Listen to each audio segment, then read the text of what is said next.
In this lecture, I'll discuss group conflict management. The title is management for a reason. That we recognize that there can both be functional and dysfunctional conflict between groups, and that in order for there to be change in an organization, there must be conflict, and improvement requires functional conflict as opposed to dysfunctional conflict. Conflict will exist in various stages or at various levels in a organization.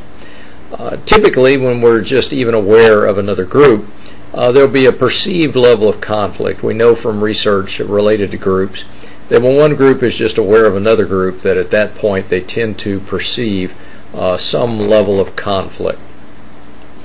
At some point, the conflict becomes or the feeling of conflict becomes stronger, and members of groups begin to feel that there's a greater level of conflict between each group. And then finally, it'll reach a manifest stage where actions such as disagreements, arguments, either failure to support or active actions to block the actions of other groups may be occurring. There are sources of conflict, and we'll discuss each of these in more detail. We'll talk about work interdependence, we'll talk about goal differences, and we'll talk about perceptual differences. In the first, we look at work interdependence, which is the extent to which groups are interdependent with one another and are essentially dependent upon the actions of others for their own success. In some organizations, group interdependence is simply pooled. In other words, the groups work independently within that organization, and that the organizational performance is essentially just the sum of group outputs. The Group A, Group B, Group C, Group D outputs are summed, and that's the organizational output.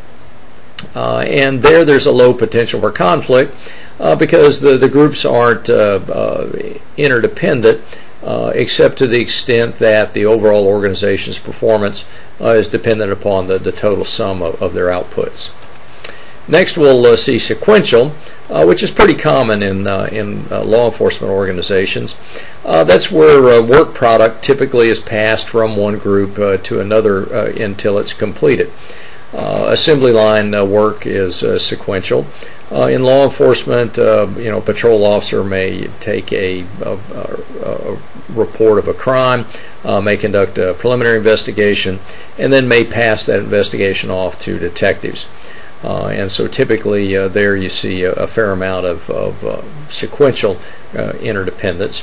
There's a high potential for conflict here because at each place where work is passed from one group to another, at those seams in the organization, there's the chance for inappropriate or inaccurate communication, for task not to be completely transferred from one group to the other. So at every one of these places where work is passed from one group to the other, there's the potential for conflict. Finally, in reciprocal, we see that again some degree of interdependence will be similar to sequential, but that the groups must work together and coordinate with each other. Typically, some groups will be responsible for one task. They may pass the task to another, or they may all have to collaborate rather than a sequential, but in a parallel effort. And that's the highest potential for conflict. And again, because it requires the greatest level of cooperation and collaboration, and the more that's required, the greater the likelihood that there'll be some point at which the groups don't work well together. One of the reasons why we may see conflict is also related to goal differences. There may be some mutually exclusive goals. Think about people who repair and or maintain equipment that the end users make use of in the field. Their goals are entirely different than the goal of the end user. So the radio mechanic would probably prefer that people use a radio as little as possible. The less it's used, the less likely it is to be broken. But obviously the user of a radio needs it for work in the field. There may be limited resources. An organization only has so many resources, and groups need resources in order to accomplish goals. So if there's a limited amount of resources, then some groups are obviously going to get more than others. There may be different time horizons. Think about different types of narcotic investigations. There may be short-term investigations focused on street-level sales, but there are probably also, or hopefully also, investigations related to much larger groups or organizations that sell drugs. And those timelines or time horizons for those investigations may be much longer. So you may end up with conflict between one group that wants short-term success, another group that would rather focus on long-term success. There may be perceptual differences between groups. Some groups may have higher levels of status than others. And typically this is often related to equipment or resource, because typically the higher status group will receive more resources than lower status groups. There may be inaccurate perceptions. We may, because we don't know what others do or we've never done it ourselves, may have inaccurate perceptions about what it is they do, and typically those perceptions are that what others do isn't as difficult as it may be, or as challenging.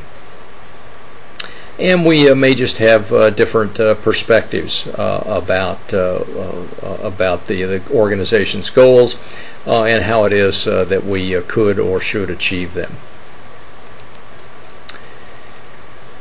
One of the things we need to take into account is that there's a relationship between conflict and cohesion. When we have two groups that are in conflict, those two groups are often a part of a larger organization or piece of an organization. And by its very definition, that the organization itself cannot be as cohesive as it could or should be if there is a dysfunctional level of conflict between two groups within that piece of the organization. Finally, we look at the outcomes of conflict, and we look at these again as outputs of the group open systems model. The greater the conflict, typically the less satisfied each of us is to be a member of a group. Typically it drops our level of motivation, again because we're not satisfied or feel that we're accomplishing as much. And we know that during times of conflict that people don't learn as much nor as fast as they could or should. Finally, we look at group outcomes, that the level of performance is going to drop, that when an organizational or group effort is focused on conflict, it's not focused on accomplishing the organization's mission. And finally, that may reduce cohesion, which is one of the group structural dimensions. Conflict can arise or can also contribute to changes in norms. Norms can become dysfunctional, can also create problems in terms of status. So all in all, conflict may reduce group outcomes. And finally, it's going to reduce organizational outcomes. That if conflict is dysfunctional, the groups won't perform as well, and even if all we do is pool the outputs of the groups, the organization's performance is going to be lower. Now, what can we do as leaders to manage conflict? One thing we can do as a leader is to accommodate or smooth. Essentially, when we accommodate or smooth, one group basically decides not to engage in conflict and allows the other group to to dominate or to have its way, basically. The other thing we can do is we engage in problem solving or collaboration. We can get the groups to work together, and on the short term we can problem solve. On the long term we can substitute what's called a superordinate goal. That's a goal that requires that two groups work together, and that without that level of collaboration they would be unable to accomplish that superordinate goal. And we discussed in class the Robbers Cave experiment, where the introduction of superordinate goals reduced conflict and brought two previously conflicting groups together. Finally, we can compromise. A compromise requires that each group give up something in order to gain something. Finally, as leaders, we can avoid conflict. It may be an appropriate strategy, but it would be rare. But leaders can avoid conflict, and if it's a relatively low level of conflict and it's not very dysfunctional, that may be a good strategy. Finally, leaders can dominate, especially under critical incidents or under situations in which the organization does not have sufficient time to both generate and work through functional conflict. Then it may be necessary for a leader to dominate and resolve the conflict simply by deciding what the best action for each group would be.